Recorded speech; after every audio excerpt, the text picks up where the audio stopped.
Part 5 of Max's broken heart story. So we find out the diagnosis. We got a confirmation. What do we do now?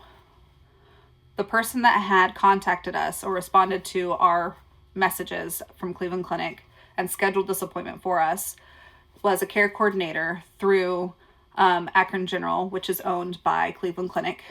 And Akron General is only about 30 minutes away from my house. It does not have a level 4 PCICU. So I would not be delivering there. At least that is the plan. We're not delivering there. So she schedules all of our appointments for us. I call her and we immediately get the next 2 months on schedule. I would be speaking to a child psychologist. I would be speaking to a normal OBGYN, a maternal fetal medicine doctor, the cardiologist I would speak to, I think, once or twice before giving birth. And then I would be meeting like the surgical team, his care team, getting a tour of main campus. It was a very busy couple of months. We found out confirmation in January. And in between January and March, I had to go to the hospital a couple of times.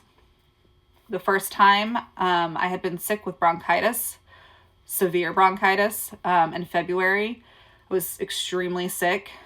I went to urgent care at that time, and they were worried about how hot, how clammy, and how sick I was. So I ended up having to go to the hospital. So we went to Cleveland Clinic Mercy Hospital in Canton, Ohio.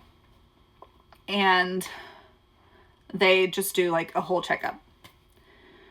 Well, they test me and I had COVID, but I had bronchitis.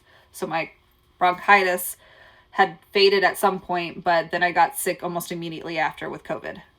They had swabbed me, and that's how they were able to tell that I had COVID. So they were extremely concerned about my heart and maybe pneumonia. So they ended up doing a EKG with me, and they did an X-ray of my chest, and then they did an ultrasound of the baby. And so if I'm going to say, okay, main campus has a level 4 PCICU, Akron General would be like in between, and then you have Mercy Medical, which I wouldn't call a Band-Aid hospital by any means. You know, they see severe trauma. There's a bunch of serious cases that they experience there, but in comparison with Cleveland Clinic main campus, they don't take on or see as much, especially with congenital heart defects. When I'm getting my ultrasound done, the ultrasound technician, who is very talkative and very nice, was looking at Max and like looked over his heart and immediately froze.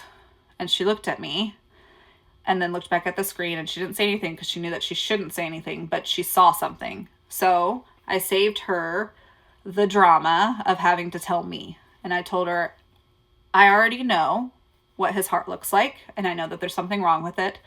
He's got something called HLHS. And she said, I've never heard of that. And so she got up and she went to the other room, and I saw her get on Google and she looked it up. And then she came back and she continued her scan, and she asked me, okay, well, what does this mean for you? Where are you going to be delivering? Like, what does it look like for him? And she was asking me all of these questions, just like I wanted to know when I had found out. And I'm like, I'm really sorry that I had to share that news with you. You know, I know that would have been really scary to have talked to the radiologist and then have to do all that. So, but it made me realize how rare Max's condition was. And it made me realize that advocacy was something that I could not skip with Max. Having a baby with a rare disease means that you have to advocate hard for them for their entire lives. You have to have like a little packet to carry around to share with doctors if you go out of town or out of state, or if you see somebody outside of your care team. You know, you should call your local fire department with the EMT and let them know, hey, just for reference, if anything were to happen, this is what my son has. Just so that way you guys can be prepared and know what process or what steps to take if something were to happen. There's all these things that you have to prepare for. And I was rudely awakened by how severe Max's condition was and how nobody really knew what it meant. At least not like at a local hospital. I get sent home. You know, everything looked decent otherwise. And I'm home for about a week or two, and then I start Max's Facebook group, a private group, so that way I could share all the information with friends and family. I opened it on February 14th, Valentine's Day of 2024, and at the time it was called Max's Heart Journey. And there I shared all of the emotions, all of the facts, everything that we were dealing with. And we also discussed with the kids what Max's heart looked like and what it would mean for us as a family. There was a video on Mayo Clinic's YouTube page called HLHS Through a Child's Perspective, and the children watched it twice. We answered any questions they might have. Max, or my oldest son Miles, wanted to know if that meant that he would die. And you know, we had to be honest and say there's a very high likelihood that he could die, but we're hoping that that's not the case. And they do all these amazing surgeries, and we're hoping that you know, that's all good, right?